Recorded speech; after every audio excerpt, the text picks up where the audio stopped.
شادی کس عورت سے کرنی چاہیے؟ ایک حدیث پڑھتا ہوں، اس کے بعد میں بیان کرتا ہوں۔ کس عورت سے شادی کرنی چاہیے؟ جو بڑے بیٹھے اپنے اولاد کی شادیاں کریں گے وہ بھی سنیں۔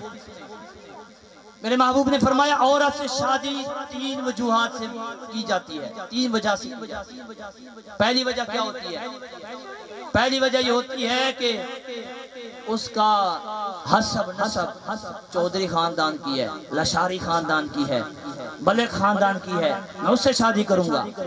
حسب نسب بڑا ہوتا ہے نا، اس کا عالی شان گھرانہ، اس وجہ سے شادی ہوتی ہے۔ میرے مصطفیٰ نے فرمایا اگر کسی نے حسب نسب کی وجہ سے شادی کی، اللہ اسے ذلیل اور رسوا کر کے رکھے گا، تو اس وجہ سے شادی نہیں کرنی۔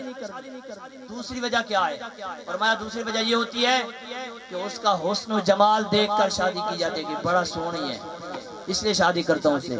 میرے مصطفیٰ فرماتے حسن و جمال تو چند دن کا ہے، اس کے بعد پھر یہ حسن و جمال ختم ہو جائے گا۔ پھر جب حسن و جمال ختم ہو جائے گا، کیونکہ اس نے شادی کی جو حسن و جمال کی وجہ سے وہ اب نہ رہا، تو پھر آپس میں معاملات خراب ہوتے ہیں اور پھر گھر برباد ہوتے ہیں۔ اس لیے فرمایا کہ حسن کی وجہ سے بھی شادی نہ کرو۔ تیسری وجہ یہ ہوتی ہے کہ دینداری، نیک خاتون ہوتی ہے، نماز کی پابند ہوتی ہے، قرآن کی تعلیمات سیکھی ہوتی ہے، علم دین کے ساتھ منسلک ہوتی ہے، تو میرے مصطفیٰ فرماتے جب شادی کرو تو ایسی عورت سے کرو۔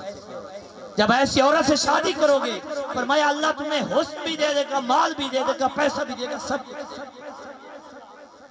اس لیے ایسی عورت سے شادی کریں۔